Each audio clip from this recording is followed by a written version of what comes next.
Este sábado 1 de julio se llevarán a cabo las marchas del orgullo LGBTIQ+, en las principales ciudades del país, enmarcadas en el llamado Mes del Orgullo. Y seguro has escuchado o leído a más de uno reclamando porque no entienden qué hay detrás de esta celebración de la existencia de las personas que pueden ser quienes son, con orgullo y sin miedo. Así que hoy te vengo a hablar del largo proceso histórico que ha pasado este grupo de la población ecuatoriana para finalmente poder enfrentar la agenda de odio de muchas instituciones y personas particulares sin miedo a perder su libertad. Porque no hay nada como un baño de historia para derrumbar mentes cerradas y sus argumentos frágiles. Empecemos hablando de la aceptación del homosexualismo en las sociedades precolombinas, demostrada por las cerámicas Valdivia, Tolita, Bahía y las crónicas hispanas sobre la cultura manteña, huancavilca e inca, que abordé en un video hace pocos días y que si quieres ampliar puedes encontrar en mi perfil. Además de la existencia de antecedentes aislados que se hicieron visibles durante la época virreinal, que incluyeron varios juicios por pecado nefando a sacerdotes, comerciantes, mujeres e incluso al presidente de la Real Audiencia, Manuel Barros de San Millán, así como el conocido romance entre el prócer independentista quiteño Carlos de Montúfar y el científico prusiano Alexander von Humboldt, de los que también ya he hablado en otros videos que puedes encontrar en mi perfil. Y partiendo de allí, podemos notar que casi nada concreto se conoce sobre homosexualismo en la época republicana, más allá de los rumores que existían sobre algunos ciudadanos en distintas ciudades del país. Lo que llevaría a que en 1871, durante el gobierno conservador de Gabriel García Moreno, se incluyera por primera vez como delito en el artículo 401 del Código Penal, con una condena de entre 4 a 8 años de prisión, algo que se mantuvo también en el Código Liberal de 1906.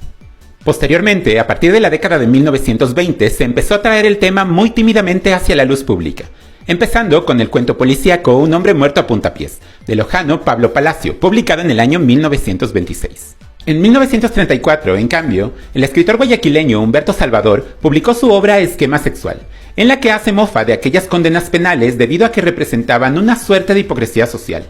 En 1963, un asesinato por celos sucedido en el barrio La Mariscal de Quito, en el que se vio involucrado un miembro de la Cancillería, levantó una ola de homofobia aupada por las declaraciones de la policía y la prensa de la época, particularmente por el poeta y periodista lojano Alejandro Carrión.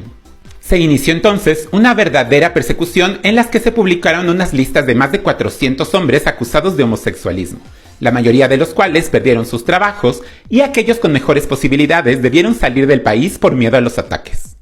En las décadas de 1970 y 1980, cuando varias mujeres trans comenzaron a trabajar brindando compañía, el problema de la violencia hacia la comunidad empezó a hacerse cada vez más visible con casos como el de Angelita Carrasco, atacada por un grupo de borrachos en el Parque de Santa Clara de San Millán en la ciudad de Quito, o la afroesmeraldeña Marta Sánchez, asesinada por su vecino sin que la policía se interesara después en dar justicia a su caso.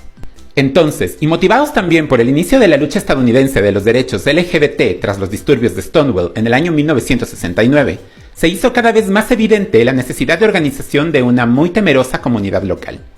Iniciando con una agrupación de hombres gays llamada Chicas Bolivia, que se reunían en una discoteca de dicha calle quiteña y que después se transformaría en El Hueco, el primer centro de diversión nocturna de su tipo en la ciudad.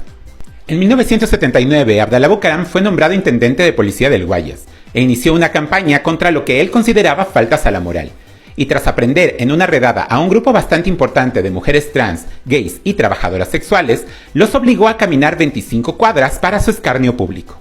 En 1984, durante el gobierno de León Febres Cordero, se emitió una campaña televisiva estatal estigmatizando a la población homosexual como única culpable de los casos de VIH, pese a que el número de contagios en heterosexuales era similar. Asimismo, durante esta época, el llamado Escuadrón Volante, totalmente respaldado por el gobierno, cometió varios atropellos, torturas y hasta violaciones contra la población LGBT. En 1986, el activista Orlando Montoya se convirtió en la primera figura que apareció en televisión nacional denunciando estos actos de homofobia por parte del Estado.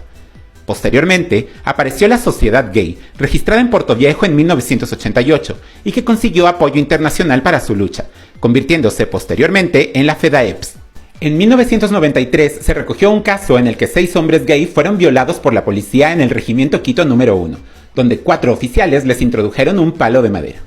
Asimismo, en aquella época se volvieron comunes los asesinatos en serie a la población LGBT, llegando incluso a la persecución pública con armas de fuego. En 1995 apareció Fundación Amigos por la Vida, primera asociación LGBT en la ciudad de Guayaquil.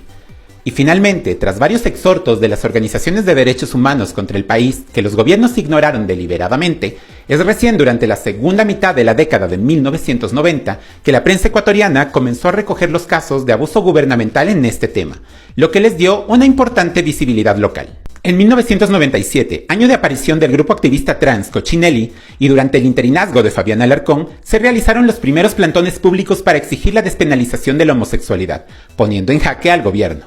El 14 de junio de ese mismo año sucedió un hecho que constituye el parteaguas del proceso ecuatoriano, pues una redada en el bar Abanicos de la ciudad de Cuenca, donde se llevaba a cabo la elección de la primera reina gay de la ciudad, la policía, comandada por el intendente Diego Crespo, detuvo a 63 personas presentes en el lugar, que fueron torturados y violados en la cárcel con el beneplácito de los guardias, casi dejando morir a propósito a uno de ellos cuando tuvo un ataque de epilepsia mientras lo sodomizaba. Patricio Cuellar y Jaime Terreros pusieron una denuncia contra el intendente, y comenzó así el proceso legal contra el Estado y sus autoridades. Las tres agrupaciones LGBT más grandes del país se unieron y presentaron la demanda de inconstitucionalidad al artículo que penalizaba la homosexualidad en Ecuador, y el 27 de agosto hubo la primera marcha de mujeres transgénero liderada por Cochinelli en Quito. Por miedo a ser identificados, los hombres homosexuales no firmaban los papeles para alcanzar el número de firmas necesarias para el proceso, por lo que la mayor parte debieron venir de la población heterosexual, que para aquella época también empezó a exigir un cambio en el tema. Para el conservadurismo religioso resultaron polémicas las declaraciones de Monseñor Luis Alberto Luna Tovar, obispo de Cuenca, quien calificó de inhumana la criminalización de los homosexuales, a la que le siguieron otras muestras de apoyo por parte de diferentes miembros de la Iglesia Católica más liberal. Cartas de organizaciones internacionales de derechos humanos llegaron directamente a la Corte Constitucional, por lo que la represión gubernamental y policial contra los activistas se disparó al máximo, llegando incluso a aparecer varios cuerpos de personas que fueron asesinadas por recoger firmas. El 24 de septiembre de 1997 se presentó la demanda de inconstitucionalidad en el Tribunal Constitucional con el respaldo de 1.400 firmas, y el 25 de noviembre de ese mismo año el tribunal falló a favor de los demandantes, quedando sin efecto el artículo que penalizaba la homosexualidad en el país. Luego de que se hiciera público el veredicto, y aunque el texto del tribunal exhortaba a que no fuera una conducta socialmente aceptable, se realizó una marcha por la avenida 10 de agosto hacia la Plaza de la Independencia en Quito para celebrarlo. Finalmente, la Asamblea Constituyente de 1998 logró incluir la prohibición expresa de discriminación por orientación sexual en la Constitución. Y pese a que muchos asambleístas se negaron, pasó gracias a la insistencia de otros como Nina Pacari, Gloria Gallardo, Gustavo Vega, Enrique Ayala Mora y Patricia Naveda. Posteriormente, en la Constitución de 2008 se permitió la unión de hecho a parejas del mismo sexo y el reconocimiento de las familias diversas, mientras que el 12 de junio de 2019 la Corte Constitucional votó a favor del matrimonio civil igualitario, siendo las guayaquileñas Michelle Avilés y Alexandra Chávez las primeras en hacer uso de este nuevo derecho apenas 6 días después. Sin embargo, y aunque el marco legal exista y prohíba las prácticas de odio hacia las diversidades sexuales, esto no quiere decir que se lo respete ni mucho menos. De hecho, constantemente se hacen públicas diferentes tipos de abusos hacia la comunidad LGBTIQ+, que van desde lo privado hasta lo estatal, por lo que es evidente que aún no se ha logrado la vigencia plena de sus derechos. Y con esto ya conoces un poco más de la historia ecuatoriana, a través de la larga, difícil y accidentada lucha por los derechos LGBTIQ+. Para que no andes llorando porque se realizan las marchas del orgullo cada año, pues ahora entenderás que son una conmemoración a esa lucha por ser uno mismo, sin ocultarse que se ha llevado incluso vidas totalmente inocentes. Cuéntame en los comentarios si lo sabías y qué opinas al respecto. Y conmigo nos vemos en el próximo video. Un saludo para todos.